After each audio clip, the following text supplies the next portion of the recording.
Welcome to my vlog. আজকের এই ভিডিওতে আমি আমার গ্রামের বাড়িতে যাব, আর এই ভিডিওটি শ্যুট করা হয়েছে 28 তারিখে। So let's start. এদিকে একটা রিক্সাও নাই। বাসা থেকে বের হওয়ার পর বেশ কিছুক্ষণ কোনো রিক্সাই পাইনি। পরে বসে একটা রিক্সা পেয়েছিলাম, সেটাকে ডাক দিই।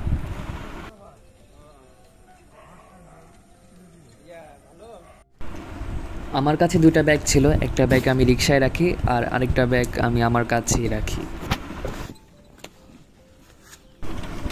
এই যে ফ্রন্ট ক্যামেরাতে নিজের ফেস দেখাচ্ছি।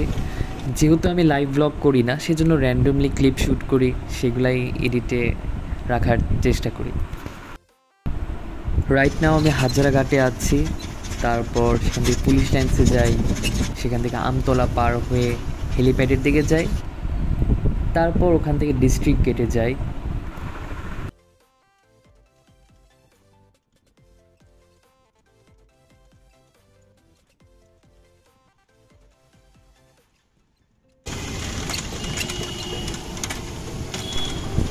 ডিস্ট্রিক্ট গেট থেকে সোজা নতুন বাস স্ট্যান্ডের দিকে যেতে থাকি। আমি নামবো নতুন বাস স্ট্যান্ডে প্রান্তিক কাউন্টারে, পরে সেখান থেকে বাসে উঠবো। রিক্সা থেকে নামার পর টিকিট কিনি, তারপর আমি উপরে যাই।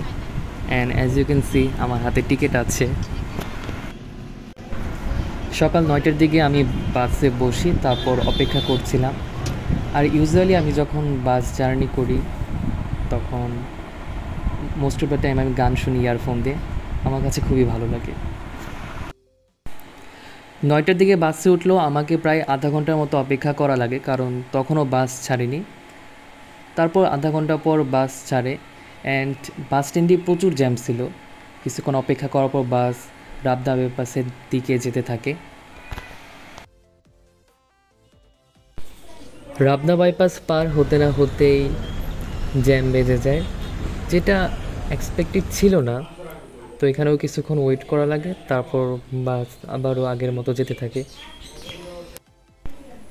এলেঙ্গা পার হওয়ার পর জ্যাম অনেকটাই কমে যায়, তখন বাস একদম ফুল স্পিডে একটানা মধুপুরের উদ্দেশ্যে যেতে থাকে। তো বাকি ক্লিপগুলো আমি শ্যুট করিনি, কজ আমি তখন বাসে বসে বসে গান শুনছিলাম অ্যান্ড ইউটিউবে ভিডিও দেখছিলাম।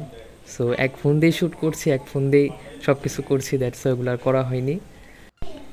মধুপুর বাস স্ট্যান্ডে পৌঁছানোর আগে ব্রিজের দিকে বেশ ভালোই জ্যাম ছিল, ওখানে আমাকে ওয়েট করা লাগে। তো বাস যখন ফাইনালি বাস স্ট্যান্ডে থামে তখন ওখান থেকে নামি, অ্যান্ড নামার পরই অনেক আনারস দেখি, যেটা দেখে আমার খুবই ভালো লাগছে। আর আমি খুব একটা অবাক হইনি, কারণ মধুপুরকে সবাই আনারসের শহর হিসেবেই চিনে। তো দেখলাম যে অটো থেকে সমানে আনারস নামাচ্ছেন, এটা আমি অনেক এনজয় করেছি। এখন পরের কথায় আসি। আমি যখন মধুপুরে নামার পর আমি আমার বাবার বাইকে উঠি। তো সেই সময় গুড়ি গুড়ি বৃষ্টি ছিল, আর আমাদের উদ্দেশ্যই ছিল যে বাড়িতে তাড়াতাড়ি চলে আসা, কারণ বৃষ্টি যে কোনো সময় বাড়তে পারে। বাড়িতে ফেরার পথে আমরা একটা মার্কেটে যাই। তো এটার নাম ভাই বোন মার্কেট। আমি আগে কখনো দেখিনি, এটা নতুন করেছে। তো ওখানে বেশিক্ষণ থাকার সুযোগ হয়নি, আর মার্কেটটা আমার কাছে বেশ ভালোই লেগেছে। একটা রেস্টুরেন্ট ছিল, তো ওই রেস্টুরেন্টে একটা খাঁচা ছিল, ওই খাঁচার মধ্যে বানরগুলো লাফালাফি করছিল, নাচানাচি করছিল। ওইটাও আমি দেখাতে পারিনি যেহেতু কম সময় ছিল। অ্যান্ড সাথে একটা পার্ক ছিল, তো ওই পার্কে আমি যাই, একটা ছবিও তুলি, 2-3টা ক্লিপও নেই, যেটা আপনারা এইমাত্র দেখলেন।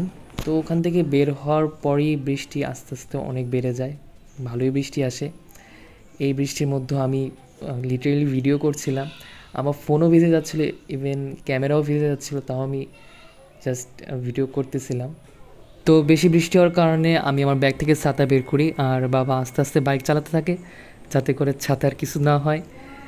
একই সাথে আমি ফোন দিয়ে ভিডিও করতে থাকি।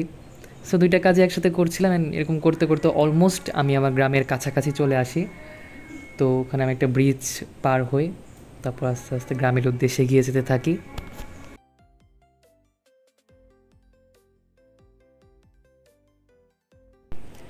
যে দিক দিয়ে আমরা গ্রামে যাই সেখানে লিটারেলি কোনো রাস্তা নেই, জাস্ট মাটির একটা রাস্তা। তো ওখানে যখন প্রচুর বৃষ্টি হয় তখন একদম কাদা কাদা হয়ে যায়, চলাচল করা কষ্ট হয়ে যায়। তবুও আমরা যেতে থাকি। অ্যান্ড পরবর্তীতে গ্রামে পৌঁছে যাই। তো এই ছিল আজকের ব্লগ। আশা করি আপনাদের সকলে ভালো লেগেছে। যদি ভালো লেগে থাকে তাহলে আমার চ্যানেল সাবস্ক্রাইব করতে পারেন, আর ফেসবুকে দেখে থাকলে আমাকে ফেসবুকে ফলো করতে পারেন, কমেন্টও করতে পারেন। তো আবারও দেখা হচ্ছে নতুন কোনো ভিডিওতে, কোনো ব্লগ বা এনিথিং। সকলে ভালো থাকবেন এবং সুস্থ থাকবেন।